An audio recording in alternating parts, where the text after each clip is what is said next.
लेकिन ये स्टेडियम जो है ना, ये आज पूरा कचरा भर चुका है। और ये स्टेडियम के अंदर जब आएंगे ना आप, जैसे अभी हम पैर रखे हैं, आप नहीं रख सकते हैं। जानते हैं ये बात मैं क्यों कह रहा हूं? क्योंकि इस स्टेडियम को लोग जो है ना, वो लैट्रिन खाना बना चुके। 2024 का ये लोकसभा चुनाव है। हम ये नहीं कहेंगे कि आप आरजेडी को वोट दीजिए, हम ये नहीं कहेंगे कि आप बीजेपी को वोट दीजिए, हम ये नहीं कहेंगे कि किसी और की। मधुबनी के जनता या बिहार का जनता जो है ना, इन सब चीजों के ऊपर कभी भी जिंदगी में जो है ना आवाज नहीं उठाया। वही कारण है। नमस्कार, आप देख रहे हैं संघर्ष न्यूज टीवी। अभी हम लोग मधुबनी स्टेडियम में हैं जी, उसी जगह पे हैं जो मधुबनी स्टेडियम आज एकदम जर्जर स्थिति में है। लेकिन आज हम फिर से मधुबनी स्टेडियम के ऊपर चर्चा इसलिए करने आए हैं क्योंकि बिहार में अभी जो है वो लोकसभा चुनाव का तैयारी जो है काफ़ी जोर शोर से चल रहा है। हर पार्टी का, आरजेडी हो, बीजेपी हो, कांग्रेस हो, किसी भी पार्टी का नाम लीजिए, वो हर पार्टी का नेता जो है एकदम बिगौल पीटे हुए हैं कि हम देश के युवक के साथ जो है, मतलब कि युवक के लिए विकास करेंगे, युवक के लिए जो है ग्राउंड बनवाएंगे। लेकिन जिस ग्राउंड में युवक खेलते मैच, उस ग्राउंड का हालात अगर यदि आप देख लेंगे ना, तो आपके पैरों तले की ज़मीन जो है वो खिसक जाएगी। जरा सा ध्यान से देख लीजिए कि इस तरफ जो है मधुबनी का सबसे बड़ा स्टेडियम, जो कि मधुबनी का स्टेडियम है ये, और मधुबनी का नहीं, ये बहुत बड़ा स्टेडियम है। बिहार का सबसे बड़ा स्टेडियम भी इन्हें लोग कहते हैं। लेकिन ये स्टेडियम जो है ना, ये आज पूरा कचरा भर चुका है। और ये स्टेडियम के अंदर जब आएंगे ना आप, तो वाकई में माँ कसम कह रहे हैं कि आप लोग स्टेडियम के अंदर में, जैसे अभी हम पैर रखे हैं, आप नहीं रख सकते हैं। जानते हैं ये बात मैं क्यों कह रहा हूं? क्योंकि इस स्टेडियम को लोग जो है ना, वो लैट्रिन खाना बना चुके हैं, लैट्रिन खाना बना चुके हैं। ध्यान से इस वीडियो को आप लोग देखिएगा। लेकिन दुख की बात यह है कि मधुबनी का ये ऐतिहासिक स्टेडियम जर्जर हो गया। इनके बारे में कहा जा रहा है कि लोग इस स्टेडियम को जो है वो कब्जा भी कर लिए। लेकिन हमें ये नहीं पता कि कब्जा किया या नहीं।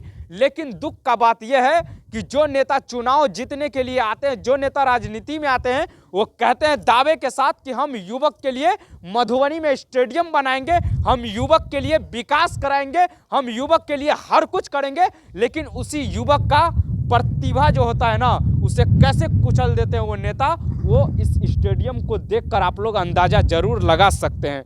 लेकिन दुख का बात यह है कि मधुबनी के जनता या बिहार का जनता जो है ना, इन सब चीज़ों के ऊपर कभी भी जिंदगी में जो है ना आवाज नहीं उठाया। वही कारण है कि कभी इन सब चीज़ों के ऊपर जो है कोई भी नेता, किसी भी पार्टी का नेता विकास नहीं किया। अगर आवाज उठाते जनता, तो जरूर कुछ ना कुछ परिवर्तन हुआ होता। लेकिन दुख की बात यह है कि मधुबनी के जनता सारा कुछ जान के भी अनजान बन जाते हैं। और वही कारण है कि वोट लेने के बाद सांसद महोदय 5 साल के लिए अपने क्षेत्र से बाहर चले जाते हैं, दिल्ली, बॉम्बे जैसे शहरों में अपने लिए बंगला लेते हैं करोड़ों और अरबों रुपए का। लेकिन जब उसी जनता का जब बात आता है ना, उसी जिस क्षेत्र से वो जीत के जाते हैं ना, उस क्षेत्र का युवक का जब बात आता है ना, जब उस क्षेत्र का कोई युवा क्रिकेट में एकदम अपना प्रतिमा लहराता है ना, उस युवक का प्रतिमा को कैसे कुचल के रख देते हैं यहाँ के नेता।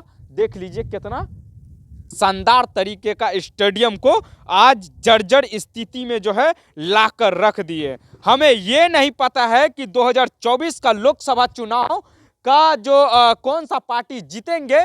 लेकिन मैं मधुबनी के तमाम उस जनता, इधर घुमाइए, मधुबनी के तमाम उस जनता से मैं कहूँगा कि 2024 का ये लोकसभा चुनाव है। हम ये नहीं कहेंगे कि आप आरजेडी को वोट दीजिए, हम ये नहीं कहेंगे कि आप बीजेपी को वोट दीजिए, हम ये नहीं कहेंगे कि किसी और पार्टी को वोट दीजिए। लेकिन किसी भी मंच के ऊपर अगर किसी भी पार्टी का अगर कोई नेता आता है, तो उनसे एक बार आंख में आंख मिलाकर जरूर आप कहिएगा कि मधुबनी में इतना बड़ा स्टेडियम है, उसका विकास क्यों नहीं हुआ।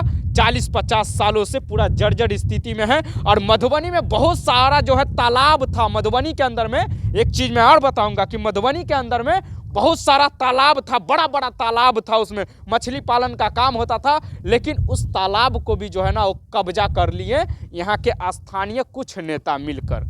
लेकिन हम लोग सवाल करें तो करें किन से? अगर हम लोग ज़्यादा बोलेंगे तो हम लोगों को धमकी दिया जाता है कि गोली तुमको मरवा देंगे। लेकिन फिर भी जो है ना, देश के लिए और यहाँ के लोगों के लिए हम लोग कुछ जानकारी देने के लिए ना ऐसे ऐसे जगह पे आते हैं कि ताकि इस देश के जनता और इस जगह का जनता जो है ना थोड़ा सा जागरूक हो जाए। मैं जिस जगह पे अभी खड़ा हूँ, फिर से इस बात को दोहरा रहा हूँ कि मैं जिस जगह पे खड़ा हूँ उस जगह पे जो है ना आप पैर नहीं रख पाएंगे। आप जो है पैर कभी जिंदगी में नहीं रख पाएंगे, लेकिन आपके लिए जो है ना हम पैर रख दिए। जानते हैं, ये पूरा आपको दिख रहा होगा, ये पूरा का पूरा एरिया जो है ये पूरा का पूरा लैट्रिन खाना है। आप इस जगह पे पैर भी नहीं रख सकते हैं। हम मास्क इसीलिए लगाए हैं, बदबू जो है ना बहुत ज़्यादा आता है, आप बेहोश हो जाएंगे। लेकिन फिर भी क्या करें, लोकसभा चुनाव का तैयारी हो रहा है, काफ़ी एकदम हर पार्टी के कैंडिडेट जो है चुनाव प्रचार करने में लगे हुए हैं। लेकिन इन सब चीज़ों के ऊपर कोई भी विधायक, सांसद, किसी भी पार्टी का नेता एक बार भी चौवा नहीं अलगाता है। और दुख हमें इस बात से नहीं है कि कोई नेता क्यों नहीं इन सब चीज़ों के ऊपर आवाज़ उठाता है।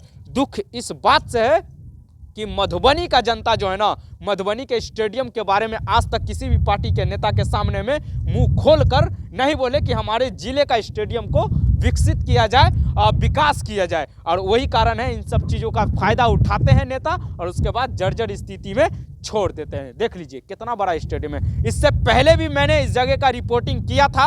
और इस वीडियो के बारे में आप लोग क्या सोचते हैं कमेंट करके जरूर बताइएगा। और 2024 का लोकसभा चुनाव में भैया हर पार्टी का जो भी नेता आएगा ना उसको जरूर बोलिए, और नहीं बोलता है तो पेपर पे लिखवा के लीजिए, क्योंकि हर पार्टी का नेता आएंगे, एक जुमला छोड़कर जाएंगे और 5 साल के बाद आपको नजर भी नहीं आएंगे। बाकी इस वीडियो के बारे में क्या सोचते हैं कमेंट करके इस वीडियो को शेयर जरूर कर दीजिएगा।